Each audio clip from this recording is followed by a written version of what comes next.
Good morning. આજે આપણે સ્વાધ્યાયના દાખલા કન્ટિન્યુ કરીએ છીએ અને આપણો જે ફર્સ્ટ દાખલો છે આજના લેક્ચરનો એ છે 11.31. બરાબર, સાવ સહેલો દાખલો છે. જો શું કહે છે કે સ્ફટિક દ્વારા વિવર્તનના પ્રયોગ આપણે કરવાના છે. આપણે કેમ ડેવિસન ગર્મરનો એક્સપેરિમેન્ટ જોયો. એક્સપેરિમેન્ટમાં શું હતું કે આપણે પ્રવેગિત ઇલેક્ટ્રોનને નિકલના સ્ફટિક ઉપર આપાત કરતા હતા અને પછી એનું વિવર્તન હતું અને વિવર્તનના સૂત્ર વડે તરંગ લંબાઈ મેળવતા હતા.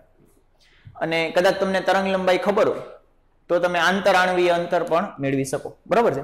તો એ સિમિલર પ્રયોગ છે કે સ્ફટિકના વિવર્તનના પ્રયોગ થાય છે. એ પ્રયોગ છે એ કાં તમારે ક્ષ-કિરણ વડે કરવા પડે, ઊંચી ઉર્જાની કણ જોઈ. બરાબર, તો કાં ક્ષ-કિરણ લેવા પડે અને કાં તો યોગ્ય વોલ્ટેજ વડે પ્રવેગિત ઇલેક્ટ્રોન વડે તમે આ કરી શકો.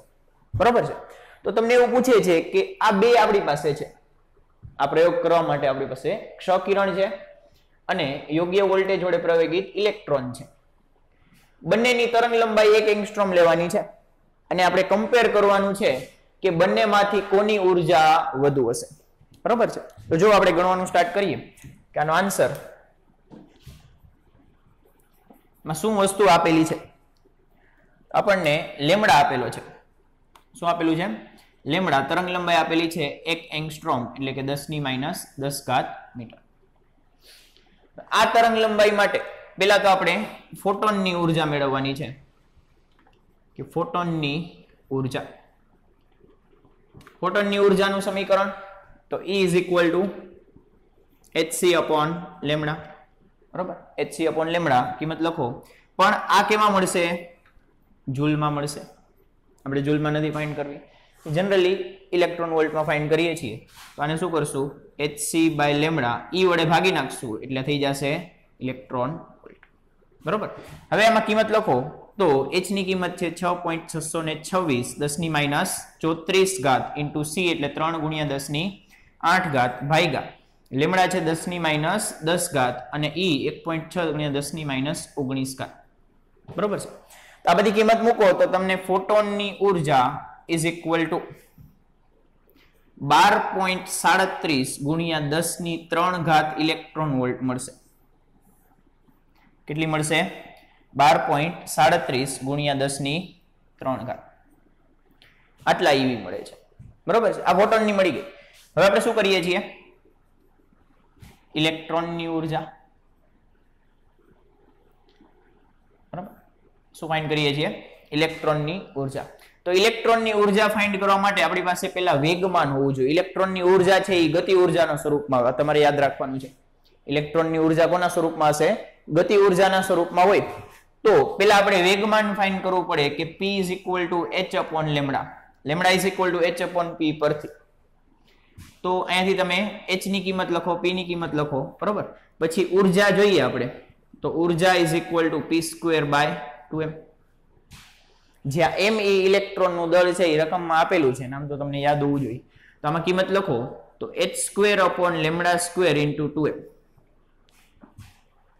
બરાબર. p ની જગ્યાએ લખો h/λ તો h²/λ² × 2mm.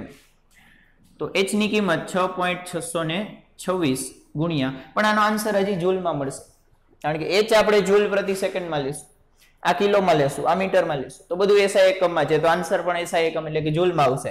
પણ આપણે ઇલેક્ટ્રોન વોલ્ટમાં જોઈએ છે તો આપણે શું કરશું કે એને E વડે ભાગી નાખશું અને આ રીતે આપણને આન્સર શેમાં મળશે?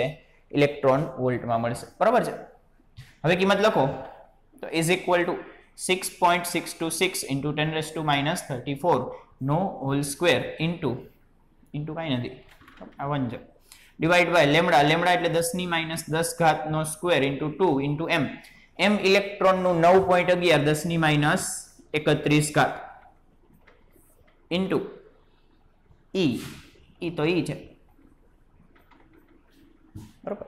હવે આનું સાદુરૂપ આપો તમે તો અહીંયા તમને આન્સર ઇલેક્ટ્રોન વોલ્ટમાં મળશે. બરોબર, બધું બરાબર જ લખ્યું છે. h ની કિંમત, લેમડાની કિંમત, 2 ની કિંમત, m ની કિંમત અને E ની કિંમત. બરોબર છે. બરોબર. તો આનો આન્સર તમે ફાઇન્ડ કરો તો 150.6 ઇલેક્ટ્રોન વોલ્ટ આવે છે. બરોબર, મેં ગણતરી કરી જ રાખી છે પહેલેથી. કઈ ભૂલ હોય તો મેસેજ કરો. બરોબર, બાકી ગણતરી બરોબર જ કરેલી છે. તો અહીં તમે જો શું થાય છે કે સેમ તરંગ લંબાઈ માટે ફોટોનની ઉર્જા આટલી મળે છે અને ઇલેક્ટ્રોનની આટલી મળે છે. તો તમને શું પૂછ્યું છે, કયા શોધક કિરણની ઉર્જા વધુ હશે? એટલે ક્ષ કિરણની ઉર્જા વધારે હશે કે પ્રવેગિત ઇલેક્ટ્રોન વડે મળતા તરંગની ઉર્જા વધારે હશે? તો આપણે લખી દઈશું કે અહીં ફોટોનની 1 એંગસ્ટ્રોમ તરંગ લંબાઈના ફોટોનની ઉર્જા વધુ હશે. બરોબર છે, આ આપણો આન્સર લખી લ્યો. પછી નેક્સ્ટ સ્ટાર્ટ કરીએ.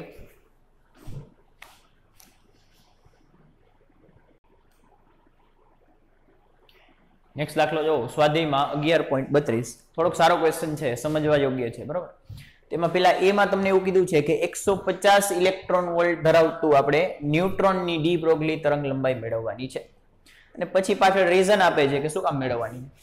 તો જો આની ઉપરનો જ એક એક્સ્ટ્રા 31મો દાખલો હતો, હમણાં જ આપણે ગણ્યો. બરોબર, એમાં તમે યાદ કરો તો ઇલેક્ટ્રોનની ઉર્જા 150 ઇલેક્ટ્રોન વોલ્ટ હતી, 150.6 હતી.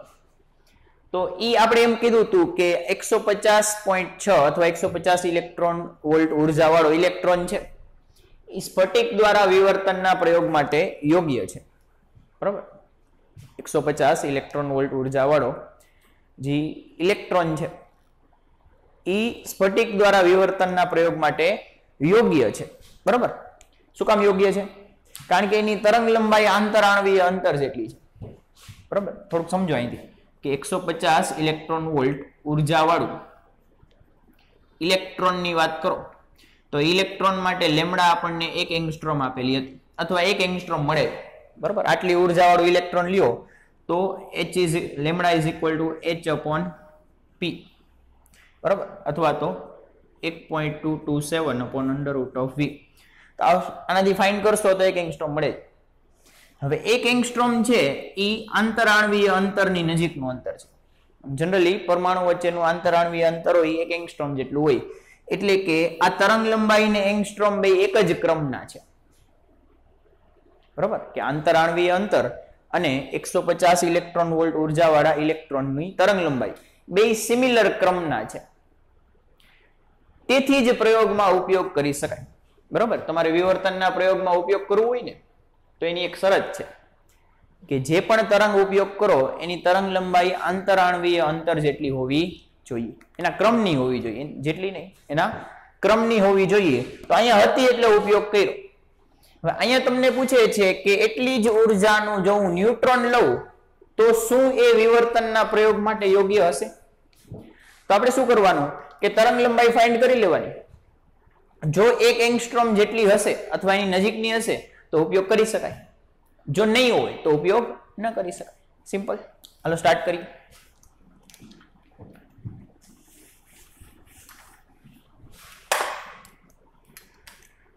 આનો આન્સર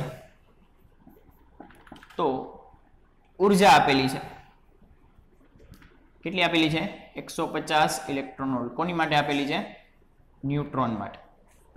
બરાબર, ન્યુટ્રોન માટે આપણને આટલી ઉર્જા આપેલી છે. તો આની તરંગ લંબાઈ આપણે મેળવવાની છે. બરાબર, તો તરંગ લંબાઈ કઈ રીતે મેળવશું? તરંગ લંબાઈને આપણે પાસે સૂત્ર છે, તમે યાદ કરો કે lambda is equal two h/p. બરાબર, ઇઝ ઇક્વલ ટુ h/√2mk. બરાબર, તો આની હેલ્પથી આપણે ફાઇન્ડ કરી લઈએ. તો જો કે લેમ્ડા ઇઝ ઇક્વલ ટુ આ યુઝ થશે કારણ કે આપણને ઉર્જા કે આપેલી છે.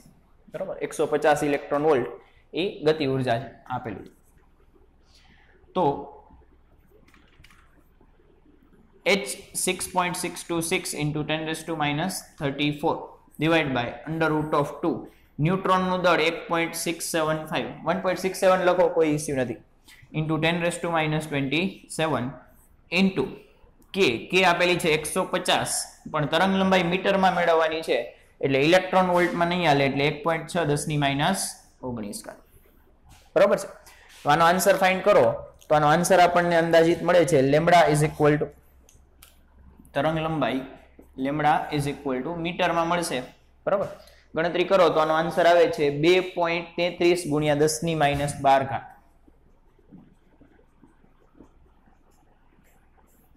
આટલો આન્સર આવે છે.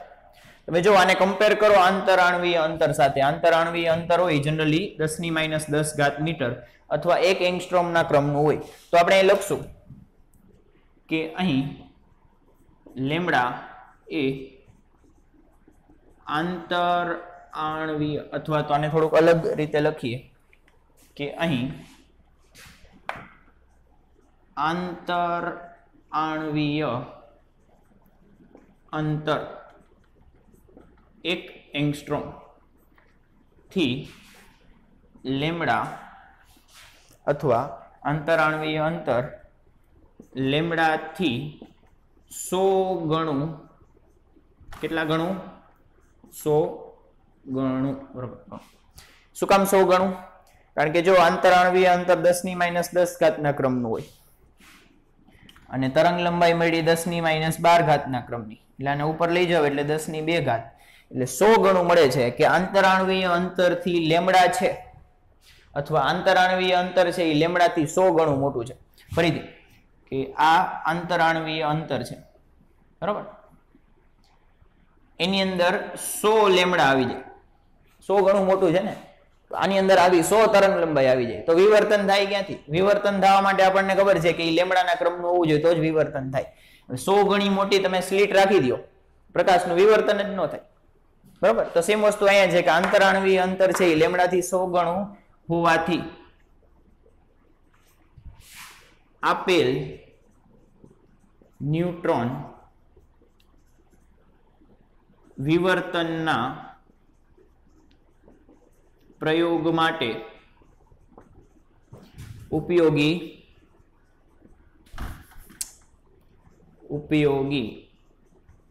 નથી, બરાબર. બસ દીર્ઘ ભૂલ હાલશે, હાલો વાંધો નહીં, ઉપયોગી નથી, બરાબર છે. આ આપણો આન્સર.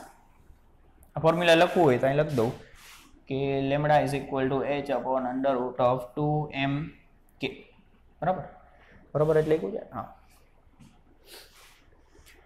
2mk, બરાબર છે. બીજું શું પૂછ્યું છે? આપણો ફર્સ્ટ આન્સર, બરાબર. બીજા બી માં જો કે હવે તમને કહીએ છે કે હવે તમે થોડોક અલગ પ્રકારનો ન્યુટ્રોન ઉપયોગમાં લ્યો કે ઓરડાના તાપમાને 27 ડિગ્રી ઉપર રહેલા થર્મલ ન્યુટ્રોન માટે ડી બ્રોગલી તરંગ લંબાઈ કેટલી થશે? ક્યાં રહેલો? ઓરડાના તાપમાને થર્મલ ન્યુટ્રોન. હવે થર્મલ ન્યુટ્રોન તમે જોવો ને તો તમારે જે ન્યુક્લિયસ વાળું ચેપ્ટર છે, બરાબર, એની અંદર આવી ગયું હોય કે થર્મલ ન્યુટ્રોન એટલે શું થાય. તો થર્મલ ન્યુટ્રોનનો મિનિંગ એવો થાય કે જે આજુબાજુના વાતાવરણ સાથે ઉષ્મીય સંતુલનમાં હોય, બરાબર, કે જે આજુબાજુના વાતાવરણ સાથે ઉષ્મીય સંતુલનમાં હોય. એનો આપણે આપણા લેંગ્વેજમાં શોર્ટ મિનિંગ જોઈએ ને તો થર્મલ ન્યુટ્રોનનો મિનિંગ થાય ઓછી ઉર્જા ધરાવતો ન્યુટ્રોન, બીજું કંઈ નથી. થર્મલ ન્યુટ્રોનનો મિનિંગ શું થાય? ઓછી ઉર્જા ધરાવતો ન્યુટ્રોન, બરાબર.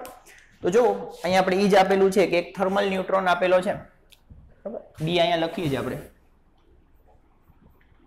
કે તાપમાન આપ્યું છે ટી બરાબર 27 ડિગ્રી સેન્ટીગ્રેડ, બરાબર છે.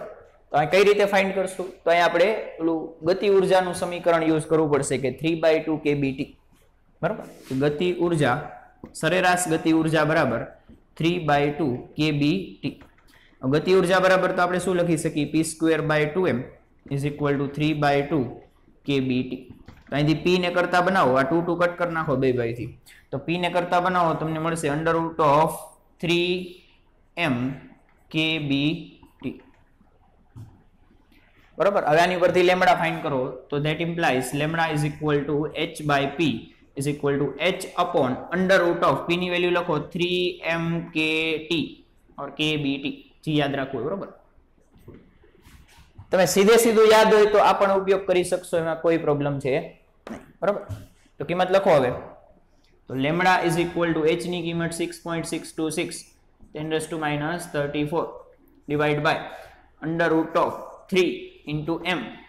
m એટલે ન્યુટ્રોનનું દળ, દળ ફરે નહીં, બરાબર. થર્મલ ન્યુટ્રોન ને સાદા ન્યુટ્રોન એ બેનું દળ સરખું છે, 1.675 10⁻27 ઇન્ટુ k. k એટલે Stephen Boltzmann 1.38 10⁻23 into t. t ને યાદ રાખવાનું કેલ્વિનમાં લેવું પડશે, એટલે આને આપણે 27 પ્લસ 273 કરો એટલે 300 ને કેલ્વિન મળશે, બરાબર. 300 ને કેલ્વિન બે મળશે. એટલે કે અહીંથી આમાં લખો એટલે 300.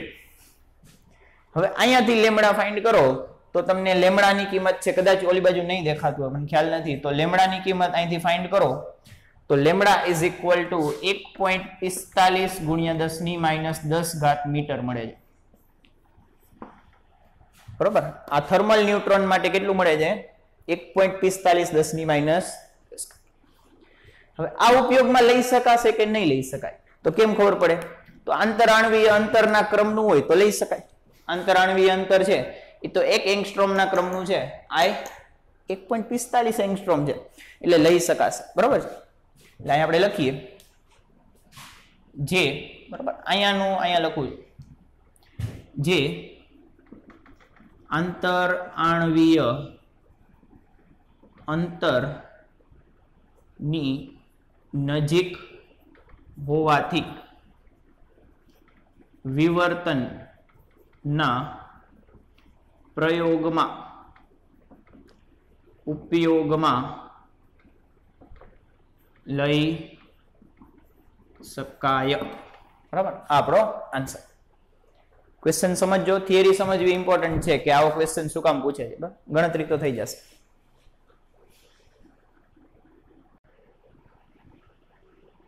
આપણે નેક્સ્ટ દાખલો જોઈએ તો સ્વાધ્યાયમાં 11.37. બરોબર, આપણો કન્સેપ્ચ્યુઅલી બહુ સારો દાખલો છે, તમારે આને સમજવાનું છે. બરોબર, દાખલો તો ભલે દાખલો તો ઈઝી જ છે, પણ તમારે આનો કન્સેપ્ટ મેન ક્લિયર કરવાનો છે. કઈ શું કહે છે કે ઇલેક્ટ્રોન માઇક્રોસ્કોપ છે એની અંદર 50 કિલો વોલ્ટ આપેલા છે. બરોબર, ઉર્જા નથી આપેલું, વોલ્ટેજ આપેલા છે. 50 કિલો વોલ્ટ વોલ્ટેજ વડે પ્રવેગિત ઇલેક્ટ્રોનનો ઉપયોગ થાય છે. બરોબર, ઇલેક્ટ્રોન માઇક્રોસ્કોપની અંદર આટલા વોલ્ટેજથી પ્રવેગિત ઇલેક્ટ્રોન વપરાય છે, ઉપયોગમાં લેવાય છે. તો એની સાથે સંકળાયેલી ડી બ્રોગલી તરંગ લંબાઈ મેળવો. બરાબર, આ તો મેળવી દઈએ, હમણાં ઈઝી ટાસ્ક છે.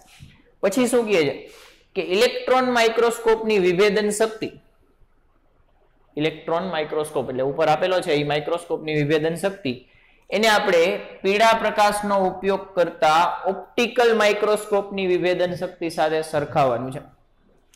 એટલે કે પ્રકાશીય માઇક્રોસ્કોપ જે આપણે 9મા ચેપ્ટરમાં જોઈ ગયા હોય એ માઇક્રોસ્કોપ સાથે ઇલેક્ટ્રોન માઇક્રોસ્કોપની વિભેદન શક્તિ સરખાવવાની છે.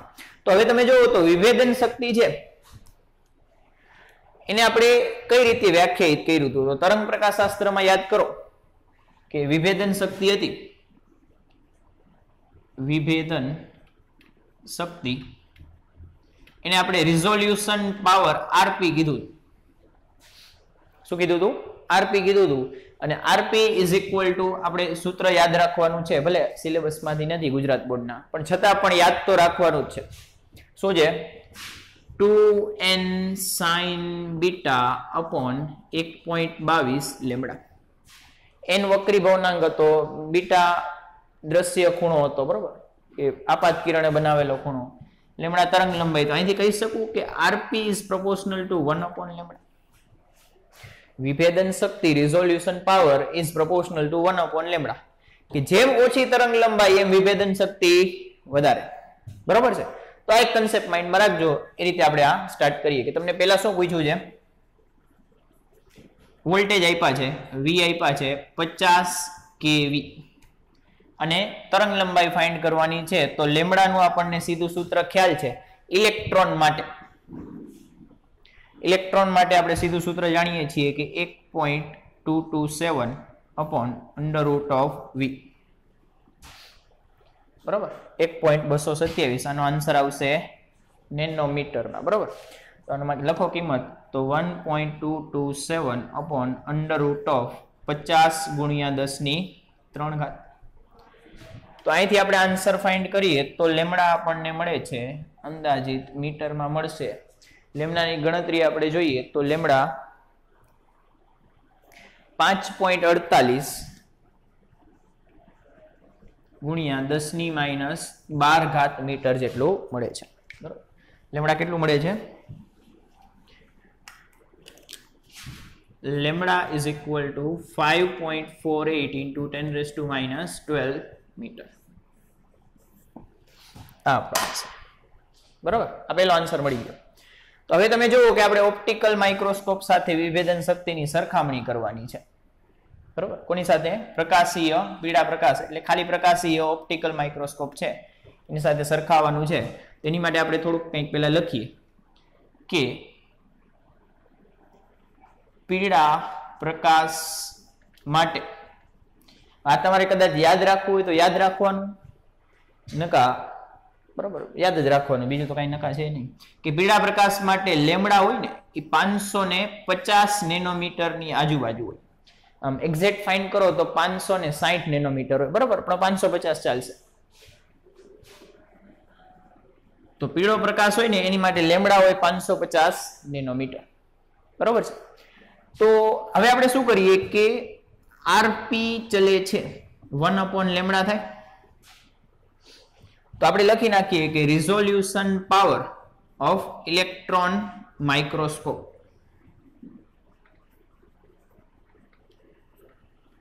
છેદમાં રિઝોલ્યુશન પાવર ઓફ બીજો કોણ છે?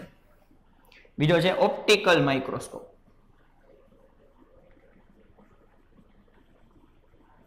બરોબર, એટલે કે પ્રકાશીય માઇક્રોસ્કોપ કે જે યલો લાઇટ નો ઉપયોગ કરે છે એ લેમડાના વ્યસ્ત પ્રમાણમાં છે. બરોબર, તો આને કદાચ તમે લેમડા 1 કહી દો અથવા લેમડા ઇલેક્ટ્રોન કહી દો, અને આને આપણે લેમડા શું કહી દઈએ? પીળો પ્રકાશ છે ને ઓપ્ટિકલ એટલે કે લેમડા ઓ કહી દો. બરોબર, તો વ્યસ્ત પ્રમાણમાં છે એટલે કે ઊંધું આવશે lambda O by lambda I. RP ચલે છે 1/લેમડા એટલે કે લેમડા આવશે એ વ્યસ્તમાં આવશે. તો અહીંયા ગુણોત્તર લ્યો, લેમડા ઓ છે 550 નેનોમીટરમાં જ છે, બરોબર, અને આ પણ નેનોમીટરમાં જ મળશે. કેમ લખેલી છે? મીટરમાં લખેલી છે. બરાબર, 1 મિનિટ ચેક કરી લો. નેનોમીટરમાં આનો આન્સર આવશે. અમે મીટરમાં ફેરવીને લીધી છે, આપણે સીધી નેનોમીટરમાં જ જોઈએ છીએ કારણ કે આ નેનોમીટરમાં જ છે. તો નેનોમીટરમાં ફેરવો એટલે કેટલી આવશે? 10⁻9 કાઢી નાખો એટલે આવશે 10⁻3. અને મીટરનું શું થઈ જશે? નેનોમીટર.